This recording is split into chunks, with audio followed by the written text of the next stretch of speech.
সকালে উঠে মনে মনে ভাবছে যে কালকেই তো গুরুর বাড়ি থেকে এসেছি, গঙ্গা স্নানটাই আমার করা হয়নি, আমার একটু গঙ্গা স্নান করতে হবে।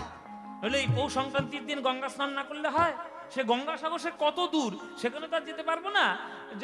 সব তীর্থ বারবার, আর গঙ্গাসাগর একবার। তখন যদিও একবার ছিল, এখন বারবার, এখন ট্রেন হয়ে গেছে। আর এই গঙ্গাসাগর যতই তোমরা বর্ধমানে থাকো, আমার দেশে না গেলে তোমাদের 14 পুরুষের উদ্ধার নেই বলে দিলাম। ওই গঙ্গাসাগরের দেশের ছেলে আমি।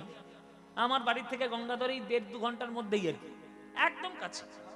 হ্যাঁ, অতটাও লাগবে না, খুব তাড়াতাড়ি যাওয়া যায়। তা গঙ্গাসাগর, তা গঙ্গাসাগর তো আর যেতে পারবো না। তা গঙ্গা বয়ে যাচ্ছে যখন চোখের সামনে থেকে, বরং আজকের পয়লা মাঘ, আজকে ডুবটা দিয়ে আসি গঙ্গার জলে। তা চাকন্দি গ্রাম থেকে গঙ্গা কোথায়? চাকন্দি গ্রামের কাছাকাছি গঙ্গা হচ্ছে কাটোয়ার গঙ্গা। কাটোয়া আছে না বাবা? এই যে আপনাদের বর্ধমানেরই কাটোয়া, সোজা চলে গেলে এই কাটোয়া যে গঙ্গাটা, ঠিক ওই পাটটা হচ্ছে নদিয়া, নদিয়া জেলার চাকন্দি গ্রাম, আর এই পাটটা হচ্ছে কাটোয়া। এইবার গঙ্গাদাস স্নান করতে এসছে, স্নান করতে এসে দেখছে যে গঙ্গার ওই পারে মানে কাটোয়াতে প্রচুর লোকের ভিড়। একটা বট গাছের তলায় অনেক লোক, সব করজোরে, দূর থেকে বোঝা যাচ্ছে যতটুকু, করজোরে সবাই দাঁড়িয়ে আছে। কেন? আজকের ওই বট গাছের তলায় অভূতপূর্ব ঐতিহাসিক ঘটনা ঘটছে। কি ঘটনা ঘটছে সেটা এবার আমরা বলবো। কাঞ্চন নগরে এক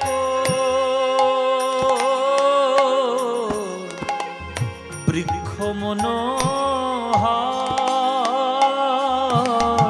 কাঞ্চন নগরে এক বৃক্ষ মনোহর, তাহারে তলে,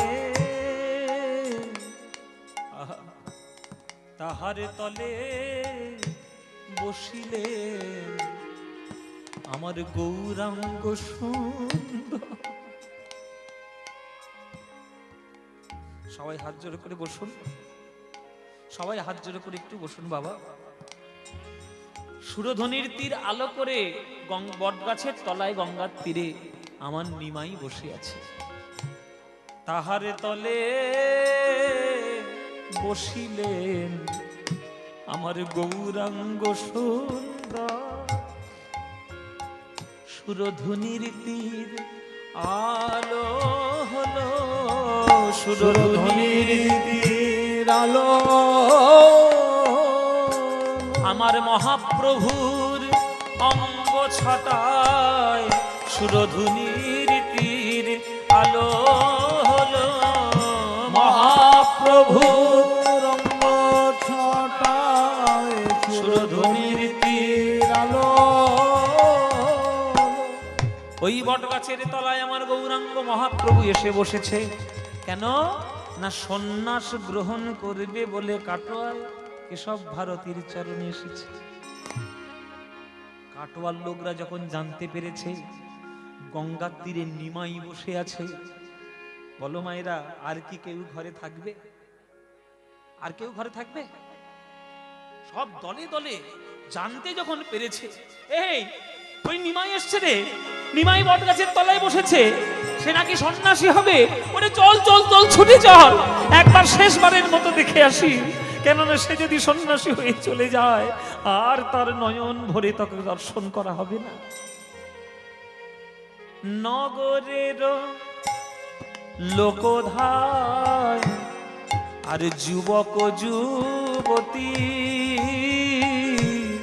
নগরের লোকধায় যুবক যুবতী,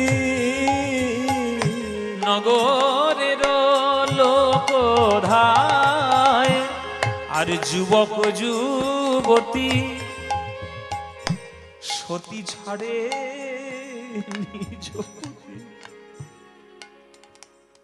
সতী ছাড়ে নিজ পতি, আর তপ ছাড়ে জ্যোতি।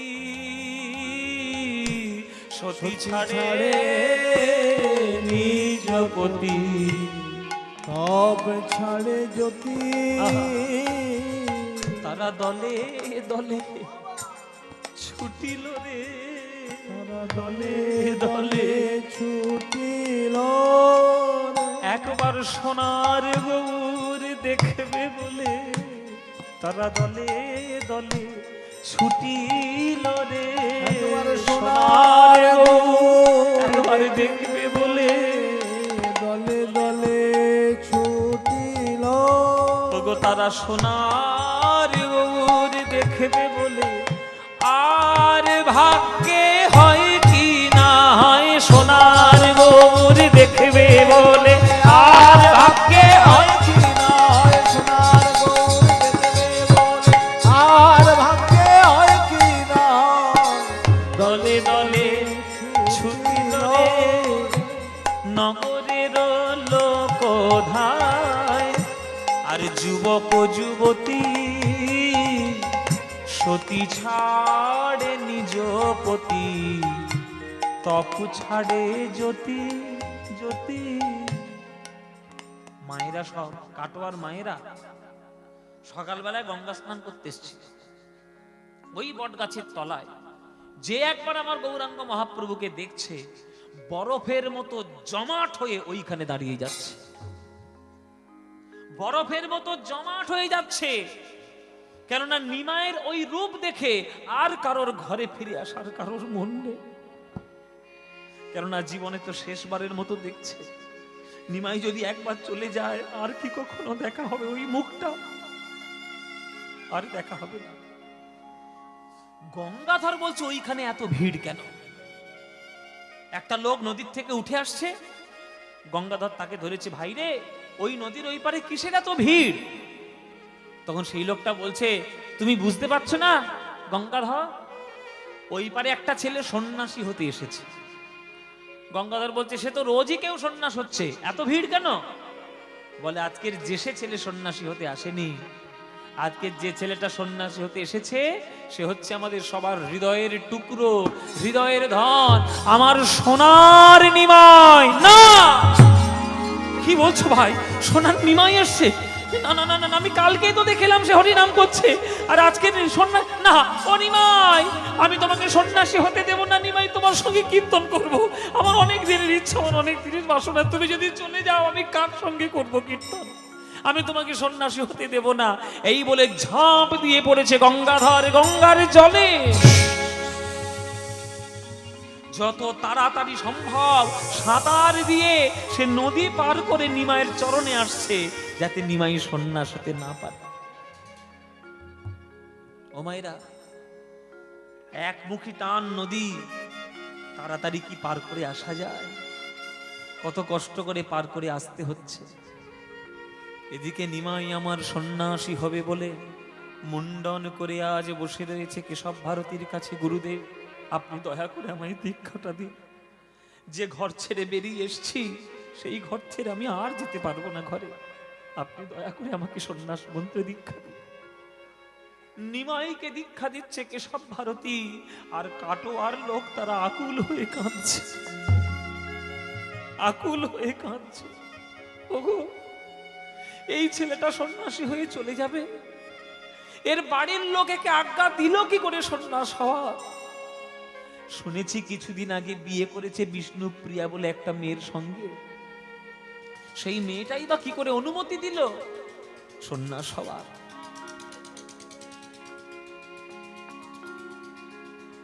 আমাদের মনে হয়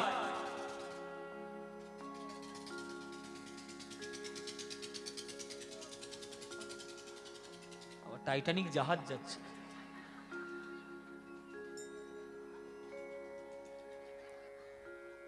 বলে আমাদের মনে হয় ওই মাটাকে বোধহয় গলা টিপে হত্যা করে তবেই বাড়িতে এসছে, বউটার গলা টিপে হত্যা করে বোধহয় তবে বাইরে এসছে, নইলে এমন সোনার টুকরো ছেলেকে কেউ বাইরে ছাড়বে না। বলছে, কেহ কহে নিজ নারীর পরাণ বধিয়া, কেহ কহে নিজ নারী পরাণ বধিয়া, আসিয়াছে বুঝি জননীর গলে পদ দিয়া আসিয়াছে বুঝি জননী গলে পদ দিয়া কোন মায়ের প্রাণ কি সইতে পারে মায়ের প্রাণ সইতে পারে ওগো এমন ছেলে সন্ন্যাসী দিয়ে কোন মায়ের প্রাণ কি সইতে পারে এমন ছেলের সন্ন্যাস দিয়ে মায়ের প্রাণ সইতে পারে ওগো এমন ছেলে কোন মা পারবে কোন মা পারবে মা তোমরা তো মা তোমরা তো মা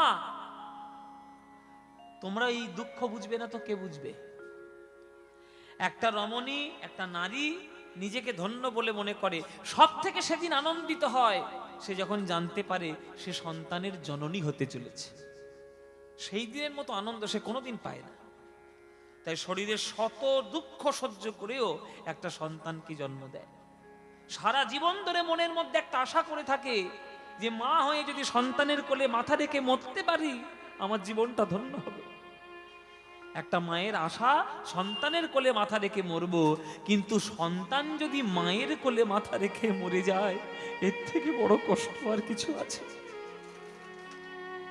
যে মা সন্তান হারিয়েছে সেই মা জানে আর কেউ জানে না সচিমা আমার সেই মা 8টা কন্যা সন্তান মরে গেছে বড় ছেলে চলে গেছে স্বামী হারা হয়েছে শাশুড়ি হয়ে বৌমার মরণ দেখেছে চোখের সামনে লক্ষ্মীপ্রিয়ার মরণ এমন জনম দুঃখিনী সচিমা তাকে ছেড়ে নিমাই এসছে তাই নদীটা সাঁতার দিয়ে গঙ্গাধর তাড়াতাড়ি আসছে যাতে নিমাই সন্ন্যাসী হতে না পারে এদিকে মন্ত্র দীক্ষা নিয়ে নিল কেশব ভারতীর কাছে ওগো নিমাই শত শত মানুষকে দুঃখ দিয়ে তুমি আজ সন্ন্যাসী হলে নিমাই শ্রীকৃষ্ণের চরণে যাতে চৈতন্য হতে পারে সবার এই প্রচেষ্টা যেন তোমার থাকে তাই এই বটগাছের তোমার তলায় তোমাকে আমি দীক্ষা দিলাম আর তোমার নাম দিলাম নতুন কি নাম অদ্য হইতে নাম তোমার শ্রীকৃষ্ণ চৈতন্য শ্রীকৃষ্ণ চৈতন্য কৃষ্ণ নাম দিয়া জীবের করা তুমি ধন্য তুমি ধন্য হরি নাম দিয়া জীবের করাও তুমি ধন্য তুমি ধন্য কৃষ্ণ নাম দিয়া জীবের করাও তুমি ধন্য কেশব ভারতী গঙ্গাধর আছাড় খেয়ে পড়েছে কেশব ভারতীর চরণে কেশব ভারতী আমার নিমাই কই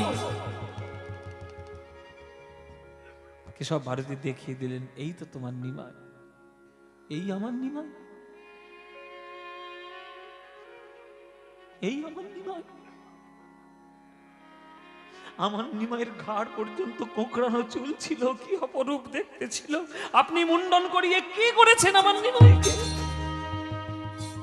এই নিমাইকে তো আমি চিনি না আমার নিমাইয়ের কিছু নাম দিয়েছেন নাকি কেশব ভারতী বলছি দিয়েছি তো বাবা তোমার নিমাইয়ের নাম হয়েছে শ্রীকৃষ্ণ চৈতন্য কি নাম ওই যে শ্রীকৃষ্ণ চৈতন্য যতবার নামটা উচ্চারণ করছে ততবার কেশব ভারতী শ্রীকৃষ্ণটি আসতে বলছে চৈতন্য জোরে বলছে এই শুনে আজকের কেশব ভারতীর কাছ থেকে গঙ্গাধর শুধু চৈতন্যটাই শুনতে পেয়েছে শ্রীকৃষ্ণটা ভালো করে শুনতে পাই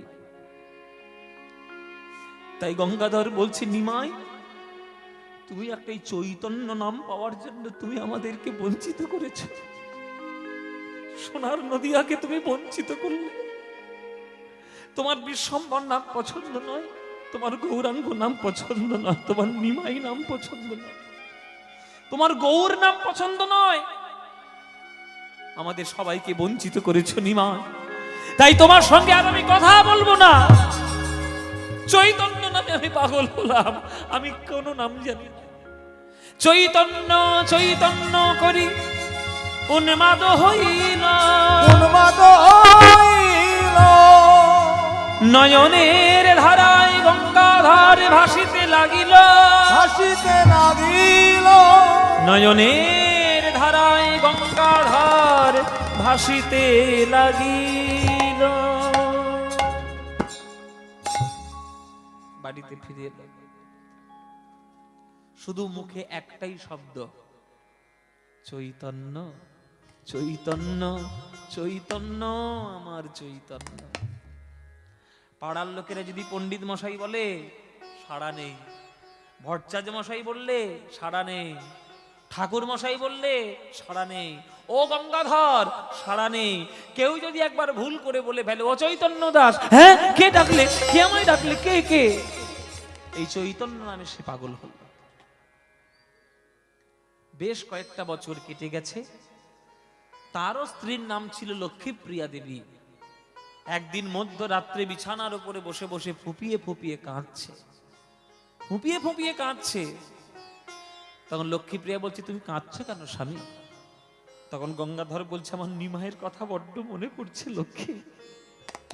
কত বছর হয়ে গেল, কোথায় আছে, কেমন আছে, কোথায় কোন দেশে আছে আমি জানিও না, আমার মনটা বড্ড কেমন করছে, আমার বড্ড মন খারাপ।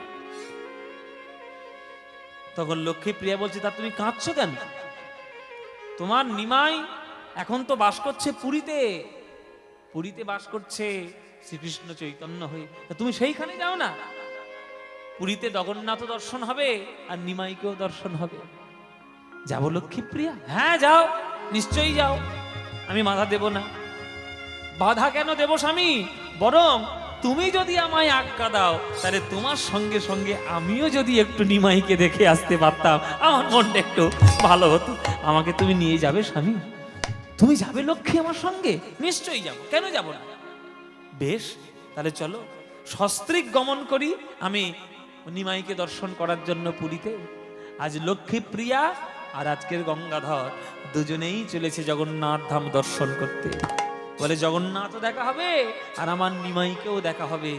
মন্দিরের জগন্নাথ আর বাইরের জগন্নাথ দুটোই দেখা হবে, অচল জগন্নাথ আর সচল জগন্নাথ দুটোই দেখা হবে। চলো সব আমায় পুরীতে, আমরা সবাই পুরী ধামে যাই। চলেছে পুরী ধামে, আপনারাও চলুন, আমরাও চাই পুরী ধামে সবাই মিলে। জগন্নাথ স্বামী নয়ন পথগামী ভবতু মে। জগন্নাথ স্বামী নয়ন পথগামী ভবতু মে। জগন্নাথ স্বামী নয়ন পথগামী ভবতু মে। জগন্নাথ স্বামী নয়ন পথগামী ভবতু মে। উলুধ্বনি কদাচিৎ কালীন্দিতট বিপিন সঙ্গীত তরল মুদাভীরি নারী বদন কমল স্বাদ মধুপ रमा ब्रह्मा शिव शूर गणेशार्चित पद जगन्नाथ स्वामी नयन पथगामी भवतु मे। जगन्नाथ स्वामी नयन पथगामी भवतु मे। जगन्नाथ स्वामी नयन पथगामी भवतु मे।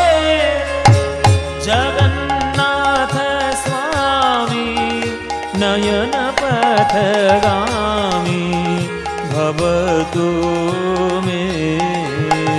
जगन्नाथ स्वामी नयन पथगामी भवतु मे। गरि गरि गम गरि गरि गम गरि गम पम गरि गम पम गम गरि गम गनि नि ध नि ध पम ध पम गम गरि सा पब ग प ग प नि नि ग प ग प नि रि स नि स प नि स ग रि ग नि स नि स नि ध प म प ग म प ध नि नि सा ग म प ध नि नि सा सा ग म प ध नि नि सा। जगन्नाथ स्वामी স্বামী নয়ন পথগামী ভব মামা রে জানে রে যা সাবা মামা গামা রে গা জানে রে জানে বাজা রে বাজা রে বাজা নে গা রে জানে যা নে যা ধনি পাদা মাপা গামা গা রে গামা পাদা নে যা গামা পাদা নে যা গামা পাদা নে যা জগন্নাথে স্বামী নয়ন পথগামী ভবতু মে ভবতু মে ভবতু মে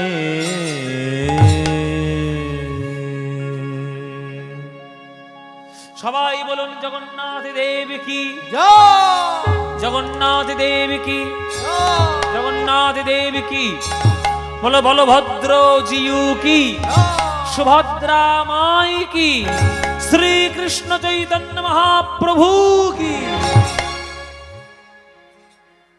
এসো গঙ্গাধর এসো না আমি গঙ্গাধর নই আমি গঙ্গাধর নই আমার কোনো পরিচয় নেই আমার একটাই পরিচয় আমি চৈতন্য দাস আমি ভট্টাচার্য ঠাকুর মশাই পণ্ডিত মশাই গঙ্গাধর আমার কোনো নাম নেই আমার একটাই নাম আমার চৈতন্য দাস নাম আচ্ছা বাবা চৈতন্য দাস তুমি আমায় এত ভালোবাসো আমি বুঝতে পারিনি গঙ্গাধর তোমাকে আমি অবহেলা করে চলে এসেছি তোমার ইচ্ছা অপূর্ণ করে আমি চলে এসেছি তার জন্য আমি তোমার কাছে ক্ষমা চাইছি আজ আমার পিছনে জগন্নাথ আছে তুমি জগন্নাথের সামনে দাঁড়িয়েছ বলো তুমি যা চাইবে আজ জগন্নাথ তোমাকে প্রদান করবে তখন গঙ্গাধর বলছে প্রভু আমি তো তোমার চরণ ছাড়া আর কিচ্ছু চাইনি জীবনে আমি শুধু তোমার চরণ চেয়েছি তোমার চরণে আমি একটু কীর্তন করতে চেয়েছি আমি একটু হরিনাম করতে চেয়েছি তোমার চরণের দাস হতে চেয়েছি আর আমি কিচ্ছু চাই না গঙ্গাধর দুঃখ করো না স্বামী স্ত্রী মিলে বাড়ি ফিরে যাও স্বামী স্ত্রী মিলে বাড়ি ফিরে যাও আমি কথা দিলাম আমারই অংশ স্বরূপ তোমাদের সন্তান হয়ে জন্মগ্রহণ করবে শ্রীনিবাস ভট্টাচার্য রূপে আমারই দ্বিতীয় অংশ তোমার কাছে জন্ম নেবে বৈষ্ণব জগতের অসম্পূর্ণ কাজ সম্পূর্ণ করার জন্য আমি আবার আসব তুমি হবে আমার বাবা লক্ষ্মীপ্রিয়া হবে আমার মা আমি হব তোমাদের সন্তান রূপে আমি আবার জগতে জন্মগ্রহণ করব বাড়ি যাও গঙ্গাধর বাড়ি যাও মহাপ্রভুর আশীর্বাদ জগন্নাথের কৃপা লাভ করে আজ গঙ্গাধর লক্ষ্মীপ্রিয়া গৃহে এলেন কিছুদিনের মধ্যেই আনন্দ সংবাদ বেরিয়ে গেল যে আমার এই লক্ষ্মীপ্রিয়া দেবী গর্ভবতী হয়েছেন সেই গর্ভ আলো করে সেই গর্ভ পরিপূর্ণ করে নদিয়া জেলা আলোকিত করে চাকন্দি গ্রাম আলো করে জন্মগ্রহণ করলেন মহাপ্রভুর দ্বিতীয় অংশ মহাপ্রভুর দ্বিতীয় স্বরূপ শ্রীনিবাস আচার্য প্রভু শ্রীনিবাস জনমিল গঙ্গাধরের ঘরে শ্রীনিবাস জনমিল গঙ্গাধরের ঘরে শ্রীনিবাস জনমিল গঙ্গাধরের ঘরে শ্রীনিবাস জনমিল গঙ্গাধরের ঘরে পাড়া প্রতিবেশীর মনে আনন্দ না ধরে পাড়া প্রতিবেশীর মনে আনন্দ না ধরে উলুধ্বনি শঙ্খধ্বনি করে নারীগণ উলুধ্বনি শঙ্খধ্বনি করে নারীগণ আর বাহু তুলে জয়ধ্বনি দেয় ভক্তগণ বাহু তুলে জয়ধ্বনি দেয় ভক্তগণ ওগো আনন্দ আর ধরে না আনন্দ ধরে না গঙ্গাধরের পুত্র হলো আনন্দ আর ধরে না গঙ্গাধরের পুত্র হলো আনন্দ ধরে না ওই শ্রীনিবাসের জন্ম হলো আনন্দ আর ধরে না শ্রীনিবাসের জন্ম হলো আনন্দ ধরে না পাগলা ঠাকুরের একটা ছেলে এই ছেলেটার জন্য ওই পাগলামো ব্যামোটা সারবে হ্যাঁ নলে ভীমরতি একবারে পাগল একবার পাগল এই তুই দেখেছিস না কেমন দেখতে হ্যাঁ সুন্দর দেখতে না মহাপ্রভুর মতো দেখতে বাপ রে বাপ মহাপ্রভু আমার নিমাইয়ের গায়ের রং ছিল যেমন দুধি আলতা গায়ের রং, এবার টক টক করছে সোনার মতো, চকচক করছে, ওই রকম গায়ের রং। বলে আনন্দ হবে না? এইবার ছেলেটার জন্য যদি গঙ্গাধরের একটু ভীমরতিটা সারে। পণ্ডিত মশাই বললে সাড়া দেয় না, ভট্টাচ বললে সাড়া দেয় না, চৈতন্য সে পাগল। যাক বাবা, একটা ছেলে হয়েছে, আমাদের আনন্দ হচ্ছে। ও মায়েরা, তোমাদের আনন্দ হচ্ছে না? মায়েরা বলছে বাবা আনন্দ হবে কি, আর যা ঠান্ডা পড়েছে, চাদর মুড়ি দিয়ে আমাদেরও ঠান্ডা লাগছে। আমরা কি করবো মায়েরা, বাধ্য হয়ে গাইতে হচ্ছে, নইলে এদিক দিয়ে সুরসুর করে হিমালয়ের হাওয়া বইছে, আমরা আর কি করব, না গাইলে আবার তো মুশকিল। যাই হোক, আপনারা কষ্ট করে শুনছেন, আমরাও কষ্ট করে গাইছি, কিন্তু কীর্তনের মতো আনন্দ কোনো গানে আছে নাকি? আনন্দ ধরে না, আনন্দ ধরে না, শ্রীনিবাসের জন্ম হলো, আনন্দ আর ধরে না, শ্রীনিবাসের জন্ম হলো, আনন্দ ধরে না, শ্রীনিবাসের জন্ম তোমরা হরি হরি হরি বলো, শ্রীনিবাস শ্রীনিবাসের জন্ম হলো, হরি হরি হরি বলো, শ্রীনিবাসের জন্ম হেরে হরি হরি হরি বলো, শ্রীনিবাসের জন্ম হেরে হরি হরি হরি বলো। আনন্দ ধরে না, আনন্দ ধরে না, আনন্দ ধরে না। ওই ছোট্টবেলা থেকে মায়ের কোলে বসে বসে আজকে শ্রীনিবাস শিক্ষা গ্রহণ করছে। একটা মা একটা সন্তানকে যা শেখাতে পারে, স্কুল বলো, কলেজ বলো, ইউনিভার্সিটি বলো, সেই শিক্ষা কোনোদিন দিতে পারবে না একটা মা যা শিক্ষা দেবে।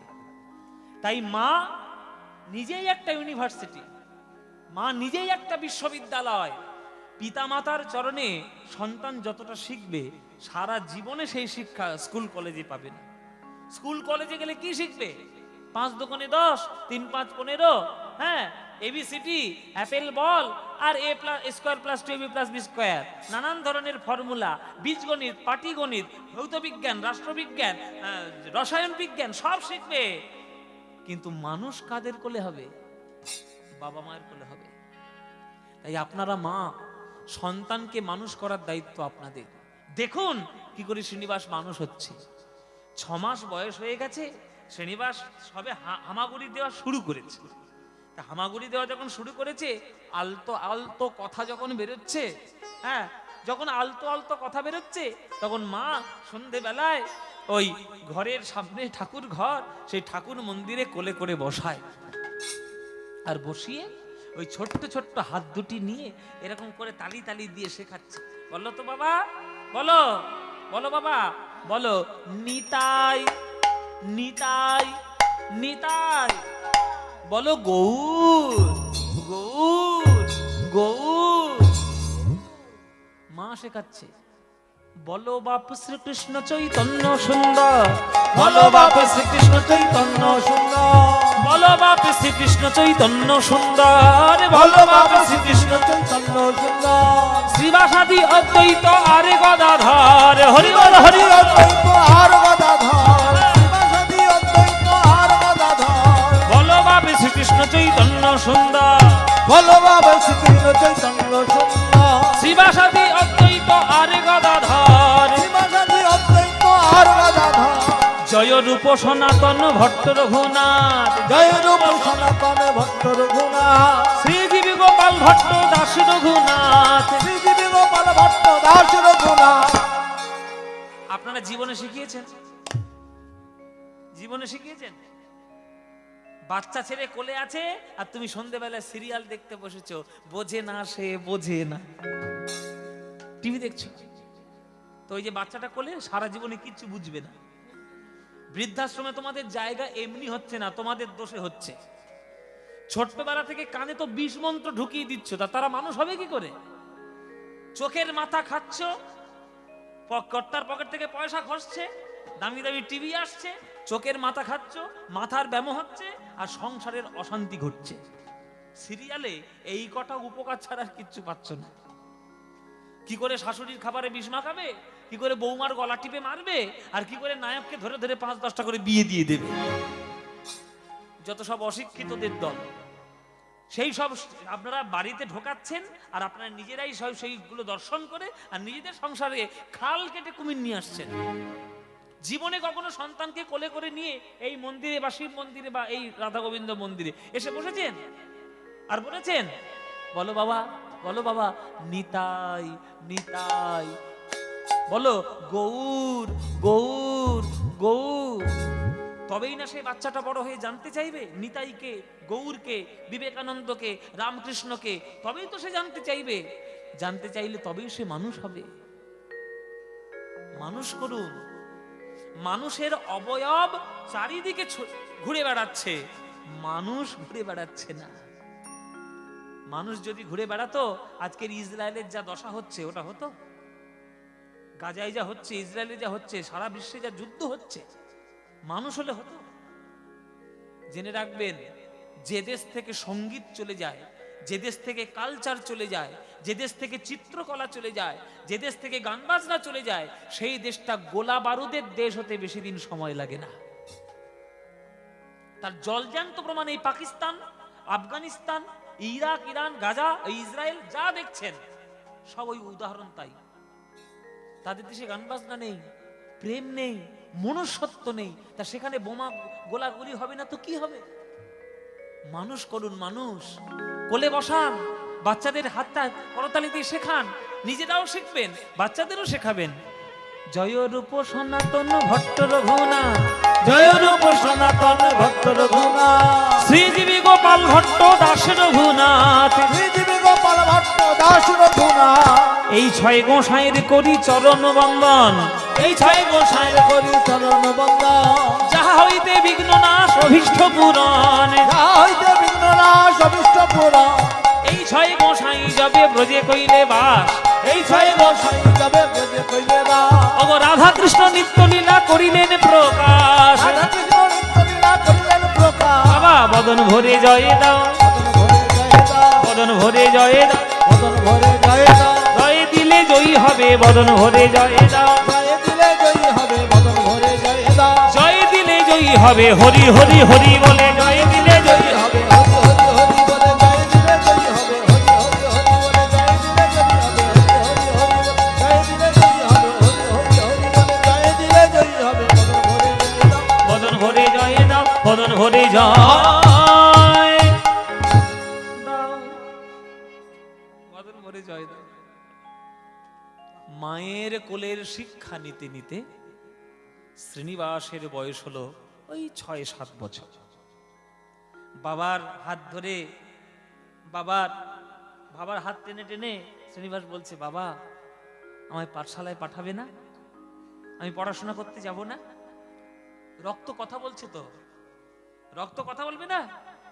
বাবা পণ্ডিত হওয়ার জন্য নবদ্বীপে গিয়ে বসেছিল, সেই পড়াশোনার সেই রক্ত তো কথা বলছে। রক্ত আমায় পড়াশোনা করাবে না বাবা? ভর্তি করিয়ে দিল মাস্টারমশাইদের কাছে, পাঠশালায়। আশেপাশে যত শিক্ষক ছিল সবার কাছে যা যা ভালো শিক্ষা পাওয়া যায় সবগুলো গ্রহণ করল। ওই যে একটা কথা আছে না মায়েরা, যেখানে দেখিবে ছাই উড়াইয়া দেখো তাই, পাইলেও পাইতে পারো অমূল্য রতন। শিক্ষা কোথা থেকে আসবে কেউ জানে না। একটা মুচির কাছেও শিখতে হয়, জানো? একটা মুচি যখন জুতো সেলাই করে, তুমি পারবে? তুমি তো পারবে না, তাহলে শিখতে ক্ষতি কি? সম্মান সবাইকে করবে। তুমি ব্রাহ্মণ, তুমি চণ্ডী পাঠ করতে পারো, তার জন্য তোমার কাছে শিখবো। একটা মুচি, সে যে জুতো সেলাইটা করতে পারবে, সে তুমি পারবে, তাহলে ওটাও আমার কাছে শিখতে হবে। তাই জগতের যত সমাজের মানুষ রয়েছে সবাই সম্মানের অধিকারী, কেউ অসম্মানের অধিকারী নয়। তুমি সম্মান দিতে পারছো না, এটা তোমার অশিক্ষা, তার কোনো দোষ নেই, তার কোনো দোষ নেই। তাই যেখান থেকে শিক্ষা পাবেন সেইখান থেকে কুড়িয়ে নিন। আশেপাশের যা যা মাস্টার মশাই, শিক্ষক মশাই ছিলেন, প্রত্যেকের কাছে শ্রীনিবাস গেল, পড়াশোনা করে এলো। এই পড়াশোনা করতে করতে বড় হতে হতে ওই মোটামুটি বয়স হয়েছে 12-14 বছরের মতো বয়স হয়েছে শ্রীনিবাসের। ওইটুকু বয়সে সে মহাপণ্ডিত হয়ে উঠল। পণ্ডিত যখন হবে, তার কথাবার্তার মধ্যে অন্যরকম কথাবার্তা আসবে, শালীনতা আসবে, ভদ্রতা আসবে। বাবার কাছে গিয়ে বলছে, বাবা একটা কথা বলবো? বল বাবা শ্রীনিবাস, কি কথা? বলে, আমার বাবার নামে যদি কেউ খারাপ কথা বলে আমার কি ভালো লাগবে? তুমি তো আমার বাবা, তোমার নাম ধরলে তুমি সাড়া দাও না, তোমার উপাধি ধরলে সাড়া দাও না, গঙ্গাধর বললে সাড়া দাও না, পণ্ডিত মশাই বললে সাড়া দাও না, চৈতন্য দাস বললে তুমি তখন নড়ে চড়ে বসো। কে এই চৈতন্য দাসটা? কে? কার নামে তুমি এত পাগল? তখন গঙ্গাধর বলছে, ওরে শ্রীনিবাস রে, যে চৈতন্যের নামে আমি পাগল হয়েছি, সে চৈতন্যকে যে একবারে দেখবে সে তো আমার মতো পাগল হয়ে যাবে। এই চৈতন্য আমায় পাগল করেছে, তার প্রেমে আমি পাগল, তার ভালোবাসায় হরি নামের পাগল। সেই চৈতন্য কি জানিস? আমার আমার গৌর রতন করে যত। আহা, এই হলো গান, এ হলো কীর্তন। এক একটি গানের মধ্যে শুধু হৃদয়ের আর্তনাদ রয়েছে ভগবানের প্রতি, তবেই না পদ, তবেই না কীর্তন। গৌর রতন করে যত রাখবো হিয়ার মাঝে, গৌর ভূষণ করব ধারণ, যেখানে যেমন সাজে আমার গৌর রতন করে যত রাখবো হিয়ার মাঝে, গৌর ভূষণ করব ধারণ, যেখানে যেমন সাজে আমার গৌর বরণ ফুলের ঝাঁপায়, আমি লোটন বাঁধব চুলে, গৌর বরণ ফুলের ঝাঁপায়,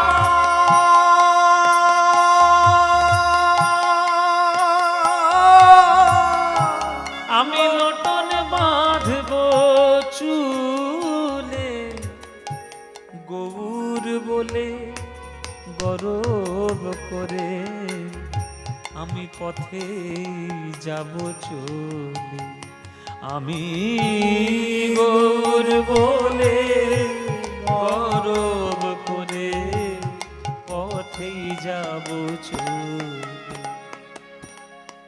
তোমরা দেখছো কি সই আমার গোরা রূপে, আমার সকলই গেল ভেসে, দাস লোচন বলে কুতূহলে আমি দেখবো বসে বসে, দাস লোচন বলে কৌতূহলে দেখবো বসে বসে, দেখবো দেখবো কারা গেল আরে কারা বা আছে, কারা গেল আর কারা বা আছে, আমি গৌর ভালো বেসেছি বলে, দেখবো কারা গেল আর কারা বা আছে, গৌর ভালো বেসেছি বলে, দেখবো কারা গেল কারা বা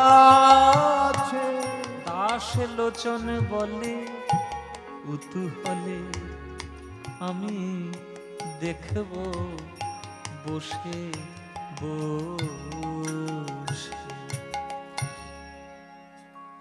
ও তাহলে মা ছোটবেলায় সে কোলে বসিয়ে বসিয়ে যে গৌরের নাম করাতো, সেই গৌর তোমার চৈতন্য?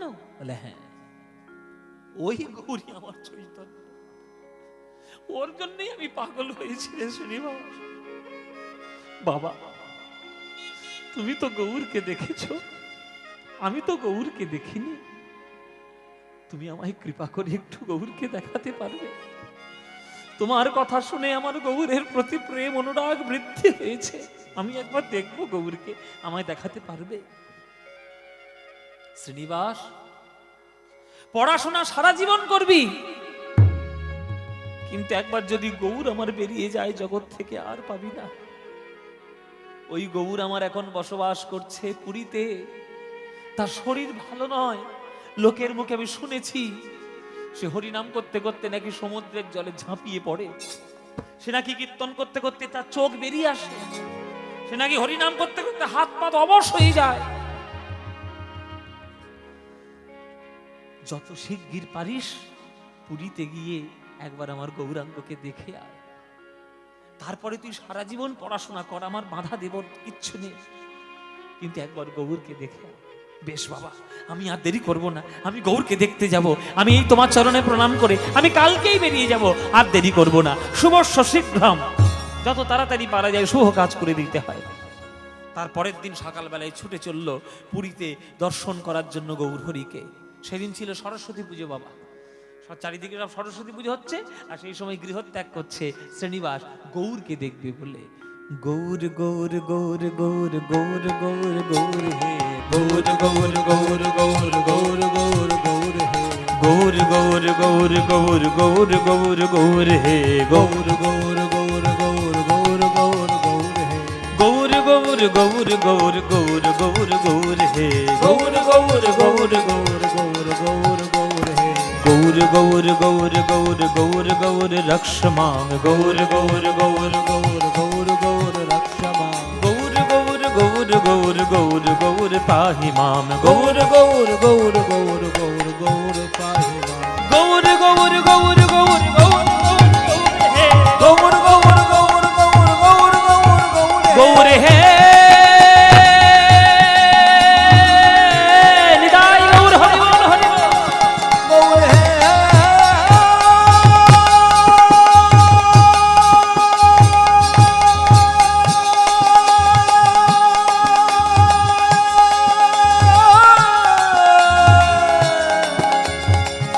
গৌর হে, হে গৌর হে, আমার গৌর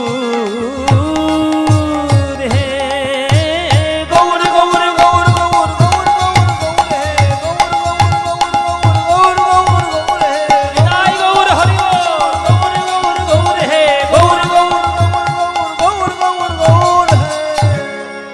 ও ভাই, আরে ও ভাই, আরে এত হন্তদন্ত করে কোথায় যাচ্ছ? হ্যাঁ হ্যাঁ, গৌর দর্শনে কোথায় যাচ্ছ? বলে পুরীতে। পুরীতে যাচ্ছ?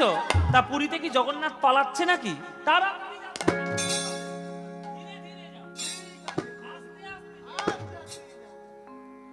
বলে গৌরকে আমার আমার কি জগন্নাথ পালাচ্ছে নাকি? এত হন্তদন্ত করে যাওয়ার কি আছে? তখন শ্রীনিবাস বলছে, আমি কি শুধু জগন্নাথ দেখতে যাচ্ছি? আমি তো গৌর দর্শনে যাচ্ছি, শ্রীকৃষ্ণ চৈতন্যকে দর্শন করতে যাচ্ছি। কাকে দর্শন করতে যাচ্ছ? শ্রীকৃষ্ণ চৈতন্য। ও আচ্ছা আচ্ছা, বলে মাথাটা নিচু করে নিলে কেন দাদা? শ্রীকৃষ্ণ চৈতন্যের নাম শুনে মাথাটা নিচু করলে কেন? তখন বলছে, মাথা নিচু করলাম কেন? ওই দেখো, ওই দেখো দূরে বট গাছের তলায় একটা বাবাজি বসে বসে কাঁদছে, ওকে গিয়ে জিজ্ঞেস করে এসো। শ্রীনিবাস সেই বাবাজির কাছে গিয়ে বলছে, বাবাজি আপনি কাঁদছেন কেন এরকম করে? তখন বাবাজি বলছে, আমি পুরীর ধাম থেকে আসছি তো ওই জন্য আমি কাঁদছি। পুরী ধাম? আমিও তো পুরীতে যাচ্ছি। পুরীতে গেলে জগন্নাথ দর্শন হয়, গৌর দর্শন হয়। আপনি কি শ্রীকৃষ্ণ চৈতন্য মহাপ্রভুকে দেখতে পাননি? কাঁদছেন কেন? কি দুঃখে কাঁদছেন? তখন বাবাজি বলছে, ভাই রে, আমি তো দেখেছি গৌরকে, আমার তো ভাগ্য হয়েছে শ্রীকৃষ্ণ চৈতন্যকে দেখার জন্য, কিন্তু আর যারা যাবে পুরীতে আর কেউ কোনোদিন শ্রীকৃষ্ণ চৈতন্যকে দেখতে পাবে না। কেন? কি হয়েছে? আমার সোনার নিমা,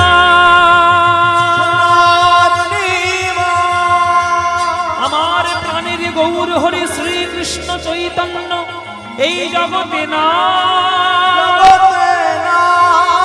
জগৎ ছেড়ে চলে গেছে প্রভু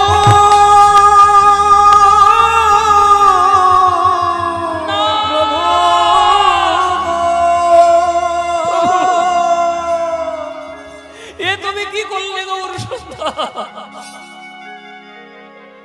কেন আমায় এইভাবে বঞ্চিত করে তুমি চলে গেলে প্রভু?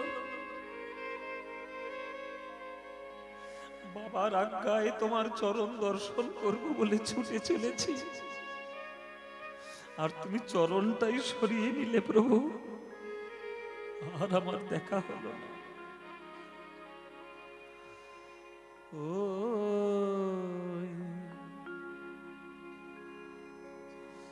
গোরা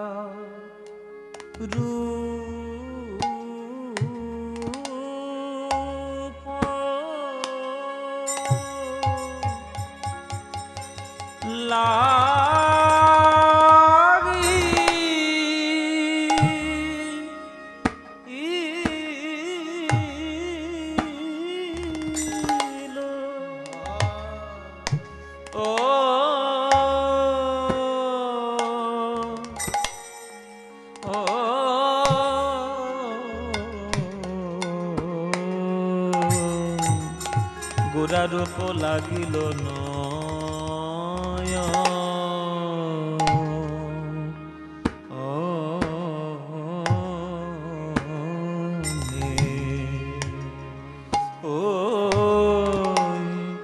গোরা রূপ আমি আর যে পাশ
মধ্যম দশকোষী তালের একটা গান।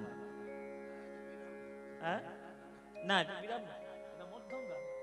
হ্যাঁ এরপরে আবার কারো দশকোষী আছে, সে আবার বড় ছন্দ। এটা মধ্যমের গান, মধ্যমের অংশ। বিরাম হলে ছোট দশকোষী থেকে এসে তবে বিরাম করতে হবে। এটা মধ্যম দশকোষী। এই গরু গৌর অনুরাগে আজকে শ্রীনিবাস সিদ্ধান্ত নিল, যে দেহ গৌর চরণ পেল না, যে নয়ন গৌর দর্শন করলো না, সেই দেহ থাকার থেকে না থাকাই ভালো। আমি গঙ্গার জলে ডুব দিয়ে আমি আত্মহত্যা করব। এই বলে গৌরের নাম নিয়ে গঙ্গার জলে যেই ডুবতে গেছে, আকাশবাণী হচ্ছে, শ্রীনিবাস কে?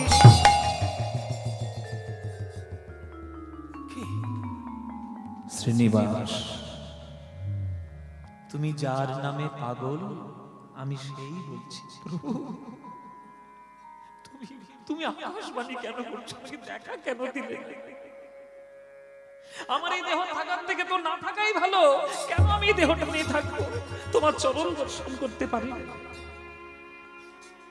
শ্রীনিবাস, 84 লক্ষ মানব জনির মধ্যে 4 লক্ষ মানব দেহ পেতে হয়। এই দেহ পাওয়া এত সোজা নয়, আর সেই দেহ তুমি সহজে পেয়ে এইভাবে নষ্ট করছো শ্রীনিবাস। শ্রীনিবাস, এ দেহ তোমার দেহ নয়, আমারই দেহ। তোমার পিতা মাতা আমার চরণে এসেছিল, তাই আমারই অংশ স্বরূপ হয়ে তোমার আজ জন্ম হয়েছে। বৈষ্ণব জগতের অপূর্ণ কাজ তোমায় পূর্ণ করতে হবে। আত্মহত্যা করো না শ্রীনিবাস, যাও বৃন্দাবনে যাও, পুরীতে দর্শন করো। আমি নেই বলে পুরীতে কত ভক্ত কেঁদে পাগল হচ্ছে। আগে পুরীতে গিয়ে তাদের প্রবোধ দাও, তাদের শান্ত করো, তারপর বৃন্দাবনে গিয়ে প্রেম লাভ করো। আত্মহত্যা করো না শ্রীনিবাস। জেনে রাখবে, আমার আশীর্বাদ সদাই সর্বদাই তোমার সঙ্গে রয়েছে। যাও যাও, পুরীতে যাও। মহাপ্রভুর আকাশবাণী পেয়ে আত্মহত্যা করার সিদ্ধান্ত পরিত্যাগ করল। পরিত্যাগ করে আবার পুরী ধামের উদ্দেশ্যে চলেছে আমার এই শ্রীনিবাস। গৌর গৌর গৌর গৌর গৌর গৌর গৌর হে, গৌর গৌর গৌর গৌর গৌর গৌর গৌর হে, গৌর গৌর গৌর গৌর গৌর গৌর গৌর হে, গৌর গৌর গৌর গৌর গৌর গৌর গৌর হে, গৌর গৌর গৌর গৌর গৌর গৌর গৌর হে, গৌর গৌর গৌর গৌর গৌর গৌর হে, ও গৌর গৌর গৌর গৌর গৌর গৌর গৌর হে, গৌর গৌর গৌর গৌর গৌর গৌর হে। জগন্নাথ ধামে যে এসে দাঁড়িয়েছে, সমস্ত লোক জানতে পারলো মহাপ্রভুর মতো দেখতে একটা ছেলে এসছে। নিমাই এসছে, নিমাই। ওরে গৌর, ওরে গৌর। পুরী ধামে সবাই খবর পেয়ে গেল গৌর এসেছে।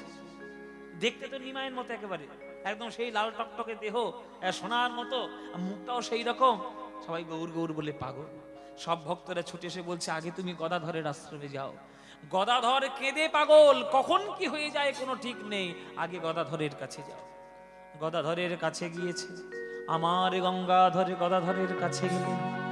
শ্রীনিবাস যখন শ্রীনিবাস যখন গদাধরের কাছে গেলেন, গদাধর হচ্ছে মহাপ্রভুর বাম তত্ত্ব। শ্রীকৃষ্ণ যদি মহাপ্রভু হন, তাহলে গদাধর হলেন রাধা তত্ত্ব। রাধা কৃষ্ণের যেমন প্রেমের কোনো বিরাম নাই, আমার মহাপ্রভুকে ছেড়ে গদাধর থাকতে পারছে না, মরেই যাবে। কিন্তু শ্রীনিবাসকে মহাপ্রভুর মতো দেখতে বলে আজ আমার গদাধর শ্রীনিবাসকে চোখের সামনে বসিয়ে তাকে শ্রীমদ্ ভাগবত পাঠ করে শোনাচ্ছে। শ্রীনিবাস, তুমি আমার চোখের সামনে একটু বসো। নিমাই রোজ সন্ধ্যাবেলায় আমার কাছে ভাগবত শুনতে আসতো। তাকে ভাগবত শুনিয়ে আমার মনের জ্বালা মেটাতাম। কতদিন শোনাই নাই, আজ তুমি আমার সামনে বসে যদি শোনো, আমার মনে হবে আমার গৌরকে আমি ভাগবত শোনাচ্ছি। বৃন্দাবনং সখি ভুববিতনোতি কীর্তি যদ দেবকি সুতপদাম্বুজলব্ধলক্ষ্মী গোবিন্দ বেণুমনমাত্ত ময়ূর নৃত্যং প্রেক্ষার্য সান্‍ය বরদান্য সমস্ত সত্ত্বম। এক একটি শ্লোক বলছে, নয়নের অবিরত অশ্রুধারা বয়ে পড়ছে, অবিরত অশ্রুধারা বয়ে পড়ছে। হরি বল মায়েরা। ভাগবত পাঠ যখন শেষ হয়ে গেল, তখন শ্রীনিবাস জিজ্ঞেস করছে যে আপনি তো একবারও গ্রন্থের দিকে তাকালেনই না, অনর্গল বলেই গেলেন, মানে কি আপনার ভাগবত মুখস্থ? তখন গদাধর বলছে, যখন আমার সামনে নিমাই বসে বসে শুনতো, তার চোখের জল দেখে আমারও চোখের জল বাঁধ মানত না, আমারও নয়ন জল ওই ভাগবত গ্রন্থের উপরে পড়তো। চোখের জল পড়ে পড়ে কালি মুছে গেছে শ্রীনিবাস। শুধু রোজ ভাগবত পাঠ করতাম বলে শ্লোকগুলো আমার মুখস্থ রয়েছে।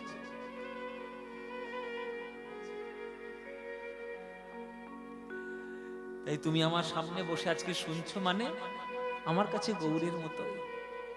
যাও শ্রীনিবাস, জীবন ধন্য হয়ে যাবে। একবার হরিদাস ঠাকুরের সমাধিতে প্রণাম করে এসো। যার সব দেহ, যার শরীর স্বয়ং মহাপ্রভু নিজ হাতে সমাধি দিয়েছেন, সেই সমাধিতে প্রণাম করলে জীবন ধন্য হয়ে যাবে। শ্রীনিবাস গিয়ে হরিদাসের সমাধিতে প্রণাম করছেন।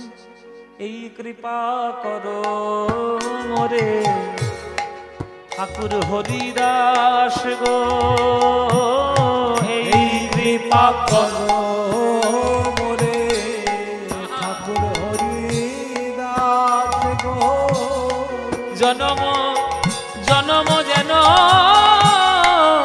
হই বৈষ্ণবের দাস গো জনম জনম যেন হই বৈষ্ণবের দাস।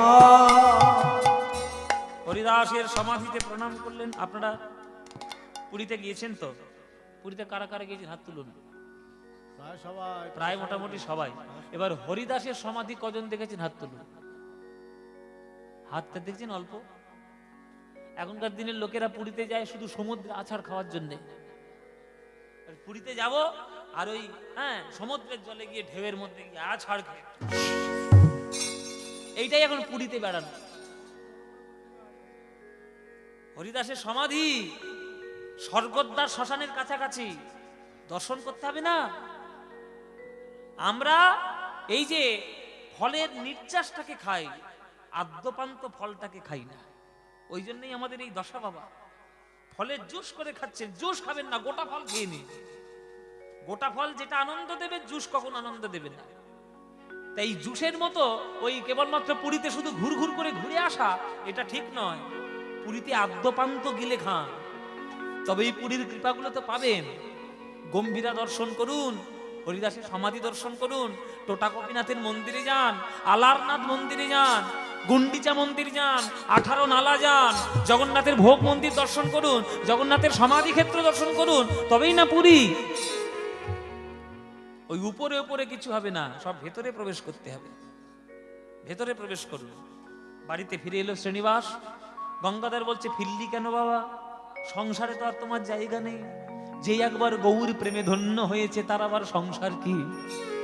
সংসারের মধ্যে শুধু তুমি কলুষতা পাবে, আর বৃন্দাবনে গেলে তুমি রাধা গোবিন্দের প্রেম কুড়িয়ে পাবে। এখানে তোমার কাজ নাই, যাও তুমি বৃন্দাবনে যাও। বৃন্দাবনে চলেছে আজ শ্রীনিবাস, গোঠের রাখাল বলে দে রে। গাইবো না বন্ধ করবো? শুনবে? বৃন্দাবনে যাওয়ার গান, বাঙালিদের গান। আমি ওই জন্য বলেছি প্রথমে, মায়েরা একটু বাঙালি হন, বাঙালি হন। এখন বাঙালিদের বিয়েতে এখন বাঙালি হয় না, কোথায় সব মেহেন্দি হচ্ছে, গায়ে হলদি হচ্ছে। এখন হলদি রসম বলে, এখন গায়ে হলুদ কেউ বলে না, হলদি রসম। বিয়ে সবাই হলদি রসম হচ্ছে, হাতে মেহেন্দি হচ্ছে। বাঙালি হন, বাঙালি হন। বাঙালি হয়ে বাঙালিদের গান শোনার চেষ্টা করুন। বৃন্দাবনে যখন বাঙালিরা যায়, তখন কাজী নজরুল ইসলামের অসাধারণ এই রচনাটা গাইতে গাইতে যায়।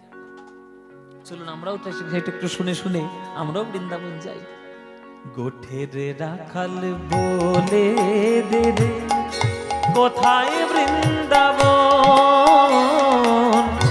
রাখাল রাজা গোপাল আমার খেলে অনুক্ষণ, কোথায় বৃন্দাবন? গোঠের রাখাল বলে দে রে, কোথায় বৃন্দাবন? রাখাল রাজা গোপাল খেলে অনুক্ষণ, কোথায় বৃন্দাবন? দিনে রাতে মিলন বসে, চাঁদ হাসে রে চাঁদের পাশে।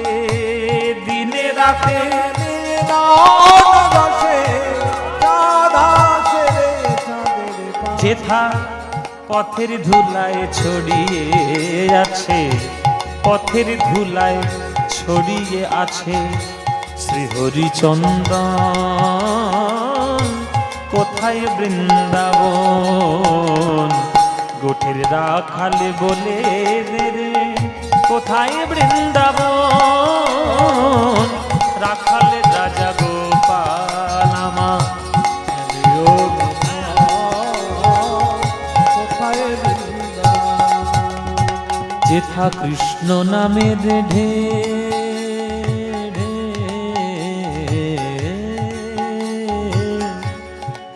যেথা কৃষ্ণ নামের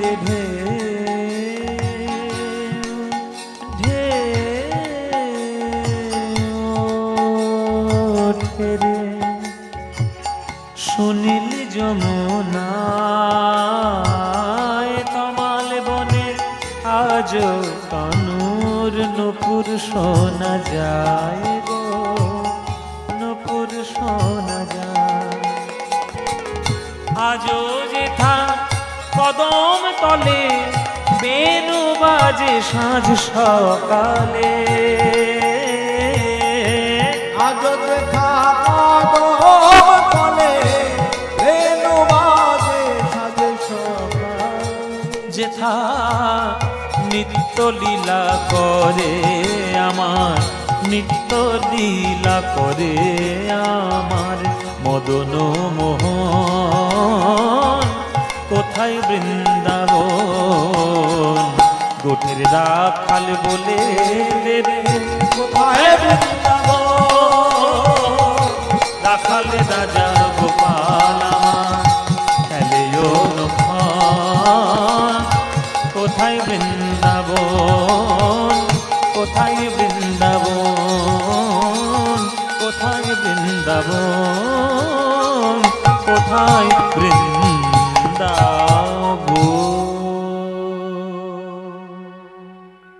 সবাই বলুন বৃন্দাবন ধাম কি, বৃন্দাবন ধাম কি, বৃন্দাবন ধাম কি। বলুন শ্রীমতী রাধা রানী কি, শ্রীমতী রাধা রানী की, श्रीमती राधा रानी की। बोलो प्रेम से राधे राधे, राधे राधे, बोलो राधे राधे। वृंदावनं सखी भूभवितो नोति कीर्तिं यद देवकी सुतपदाम्बुजलब्ध लक्ष्मी गोविंद वेणुमनुमत्त मयूरनृत्यं प्रेक्षादि सान्य परतान्य समस्त सत्वम।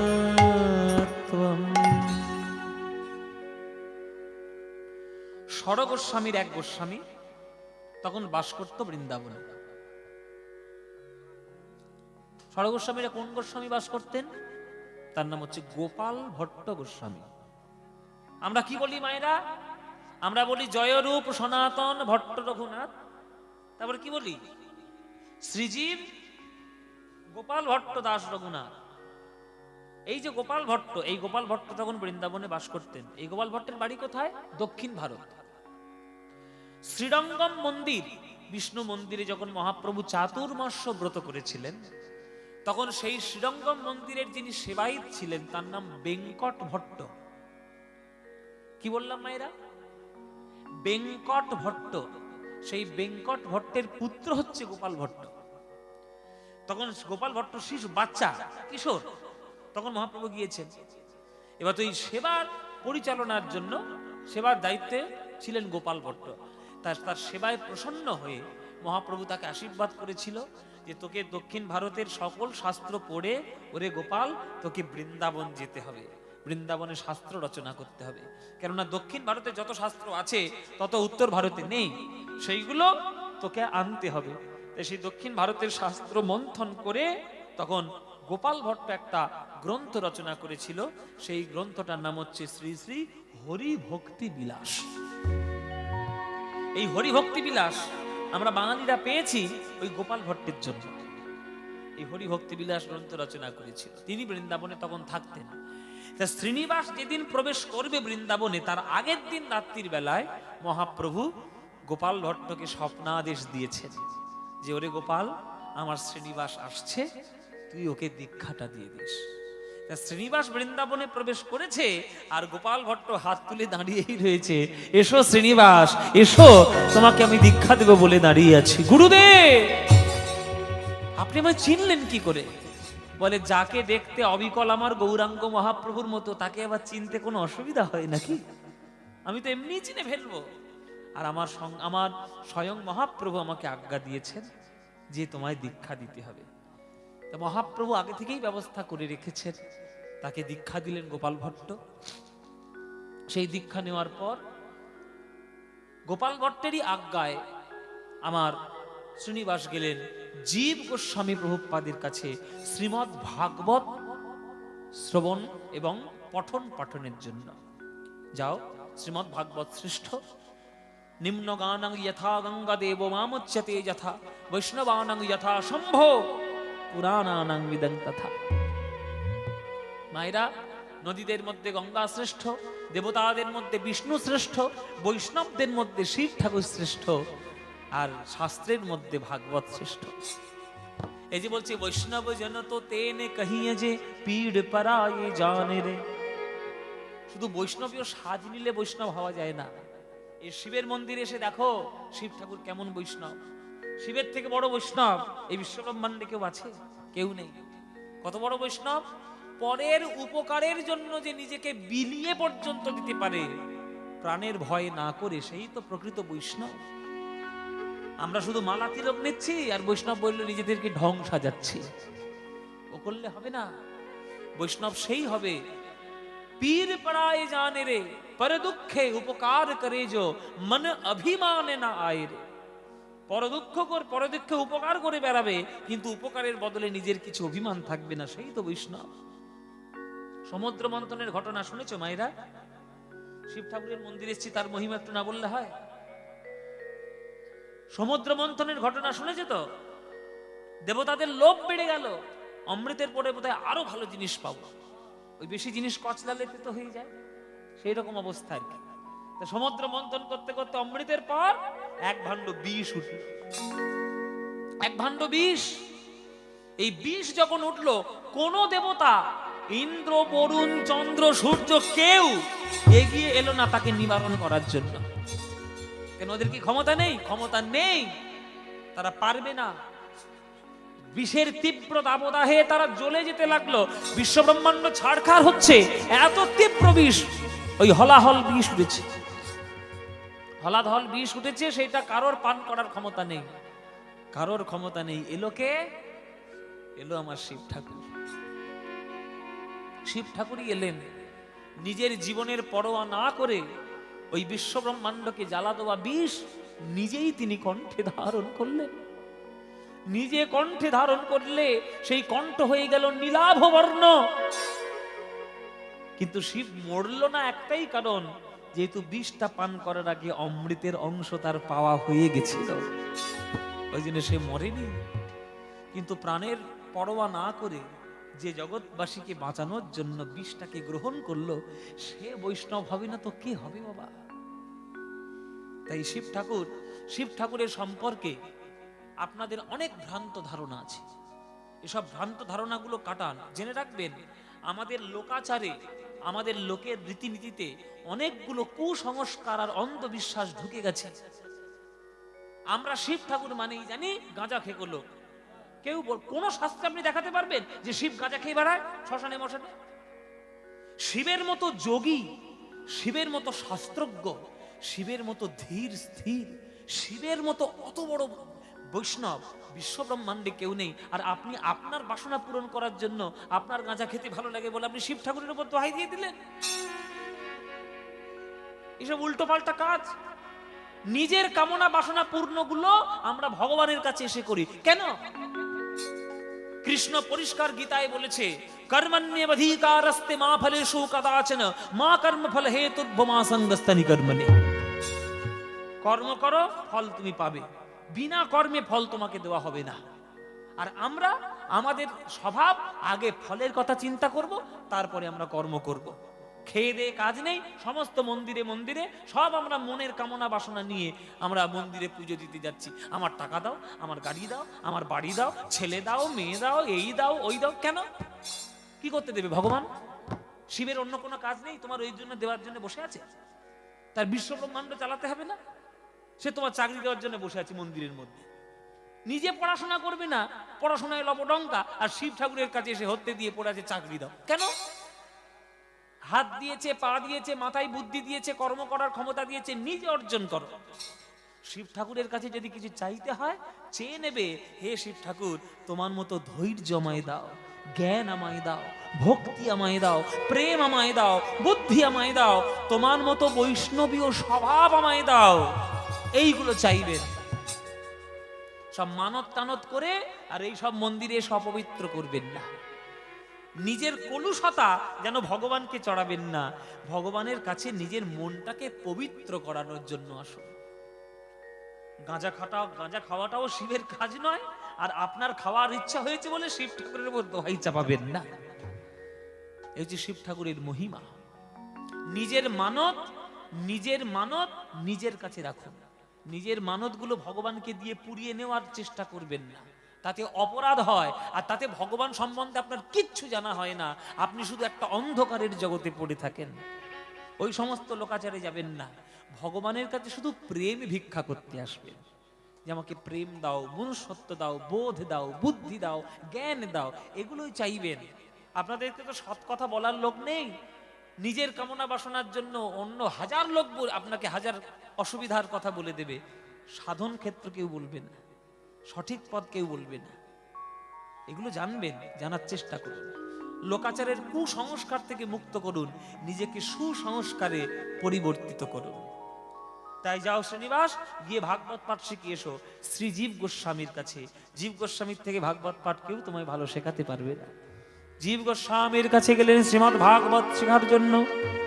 শ্রীমদ্ ভাগবত পাঠ শিখলেন, অল্প দিনের মধ্যে এত দক্ষতা লাভ করলেন, জীব গোস্বামী অত্যন্ত প্রীত হলেন যে এত কম সময়ের মধ্যে তুমি এই রকম ভাগবতের ব্যাখ্যা তুমি কি করে আনলে শ্রীনিবাস?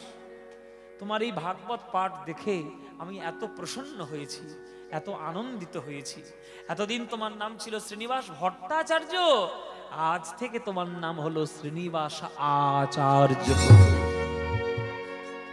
তুমি হলে শ্রীনিবাস আচার্য। যাও, বাড়ি ফিরে যাও।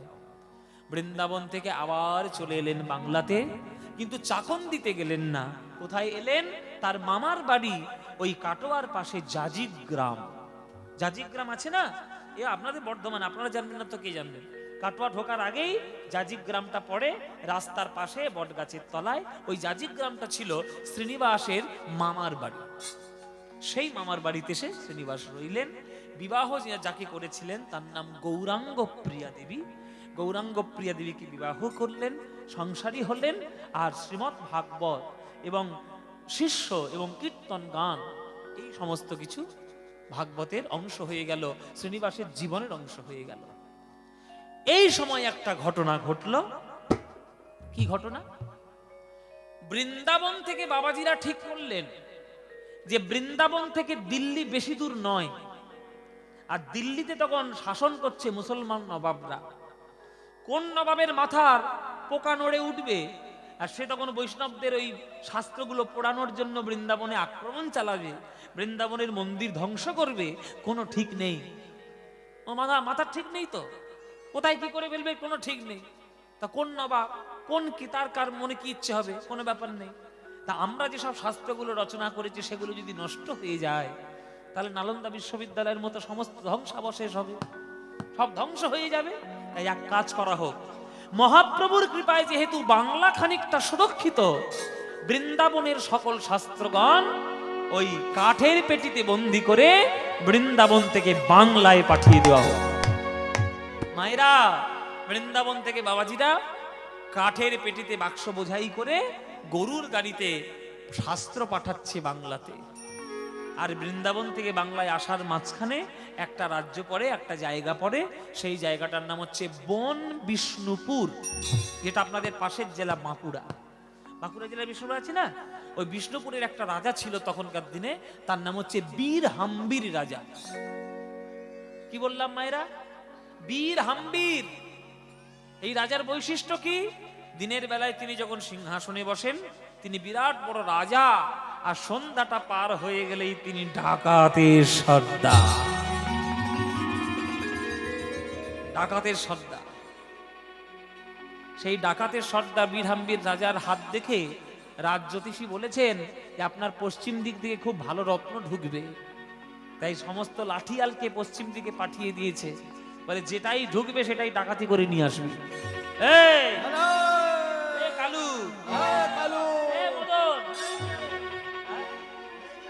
ওমায়েরা সব ডাকা, মুখগুলো দেখে নাও। এইটা কালু, কালু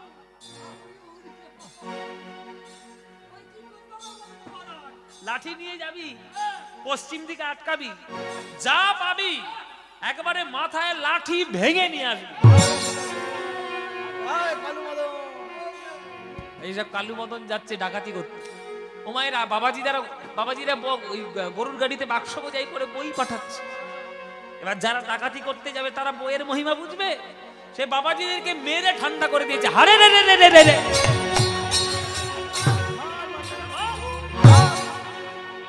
বাবাজিদেরকে মেরে ঠান্ডা করে সেই পুরো গরুর গাড়ির বোঝাই ভর্তি করা সেই কাঠের পেটি ডাকাতি করে নিয়ে চলে এলো। সকালবেলায় মহারাজের কাছে নিয়ে গেছে, মহারাজ ডাকাতি করেছি, বিরাট বড় ডাকাতি। বলছে খোল খোল, আমার চোখের সামনেই খোল, দেখ বড় বড় সোনার পাত বোধহয় লুকানো আছে। ও মায়েরা, সে কাঠের পেটি খুলে দেখে সোনার পাত কি, সব তাল পাতা ভর্তি হয়ে আছে। তখনকার দিনে তাল পাতায় লিখতো না, তাল পাতায় সব পুঁথি লিখতো, হ্যাঁ ভূতজি পড়তে পুঁথি লিখতো, সেই সব ভর্তি হয়ে আছে। রাজা বলে, তো তোরা কি ডাকাতি করতে গিয়ে কি ডাকাতি করে নিলে? আরেকটা খুলে দেখো, আরেকটা খুলে দেখো। তোমার সে আরেকটা খুলে দেখতে, সেখানেও পুঁথি ভর্তি। বলে তুই কিছুই বোঝা যাচ্ছে না। এই এই গুরুদেবকে ডেকে নিয়ে তো। গুরুদেবের নাম হচ্ছে শ্রী ব্যাস চক্রবর্তী। সেই ব্যাস চক্রবর্তীকে ডেকে নিয়ে আসা হলো। ব্যাস চক্রবর্তী এক একটা পুঁথি খুলে পড়ছেন আর খানিকটা থরথর করে কাঁপছেন। রাজা বলছে, গুরুদেব কি হয়েছে, আপনার শরীর খারাপ নাকি? বলে, না মহারাজ, আপনি যে কোন রত্ন ভান্ডার পেয়েছেন এইটা ভাবতে গিয়ে আমার শরীর কাঁপছে। আপনি কি ভাবলেন সোনা দানা গয়নাগাটি জগতের সব থেকে বড় রত্ন?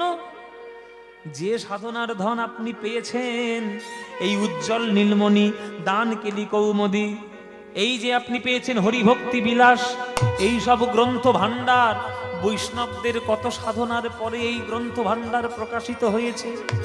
এই গ্রন্থ ভান্ডার রত্নের থেকে কম কিছু নয়, এই হলো জগতের শ্রেষ্ঠ রত্ন।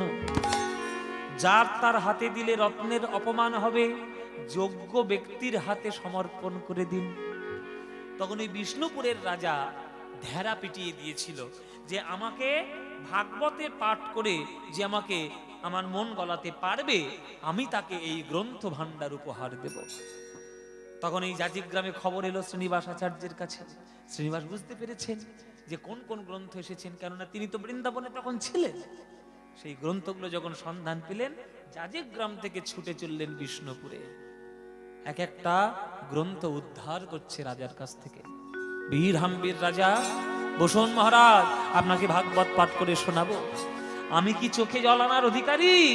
ঈশ্বর যদি আপনাকে কৃপা করেন, তাহলে গোবিন্দের প্রতিটি নামেই আপনার চোখে জল পড়বে। তুণ্ডে তাণ বিনিরতি বিতনুতে তুণ্ডাবলি লব্ধয় উদ্ধনি कर्णक्रोड कडम्बिनी घटेति कर्णाभृतिभस्पृहं चेत प्राङ्गन संगिनी विजयति सर्वेन्द्रियाणां कृतिनः जानिजनितं यत् भयमृते कृष्णेति वर्णद्वै बर्हापीडं नटवरबापू कर्णयो कर्णिकारं बिभ्रद्वासो कणककपीशं वैजयन्तीं च मालं रन्ध्राण्वेणधरसूधया पूरयन् गोपवृन्दे बृन्दारण्यं स्वपदरमणं प्राविशद गीतकीर्तिः संसार सिन्धूमतिदुस्तरमूर्तितीर्ष नन्यप्लव भगवत पुरुषोत्तमस्य लीलाकथारसणि सेवनमन्तरेण पुंस भवेद विविध दुःखदवार्दितस्य। हे कृष्ण करुणा सिन्धु दीनबन्धो जगत्पते गोपेशो गोपीकान्त राधाकान्त नमस्तु। तप्त काञ्चन गौराङ्गी राधे वृन्दवनेश्वरी वृषभानुसुते देवी तं नमामि हरि। এক একটি অনর্গল শ্লোক বলে যাচ্ছে, আর এই শ্লোক শুনে যে রাজা টাকা পয়সা ছাড়া কিছু জানতো না, সেই রাজা সিংহাসন থেকে ছুটে ছুটে এসে শ্রীনিবাসের চরণ জড়িয়ে ধরেছে, গান গাইছে, প্রভু মোর শ্রীনিবাস পুরাইলে মনের আশ, তুয়া বিনা গতি নাহি আর রে। নিতাই গৌর হরি বিনা গতি নাহি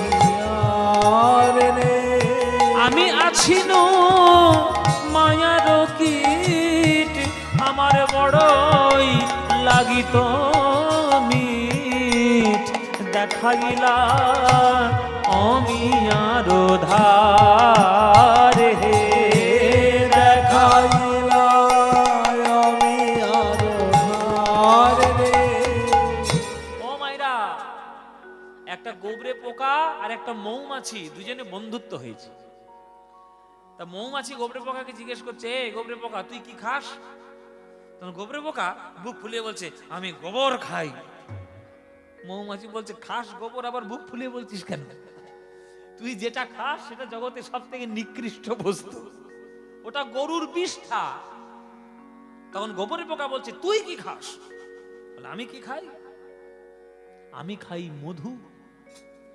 জগতের শ্রেষ্ঠ সৌন্দর্য যেখানে লুকানো থাকে তার মধ্যে একটা হলো ফুল।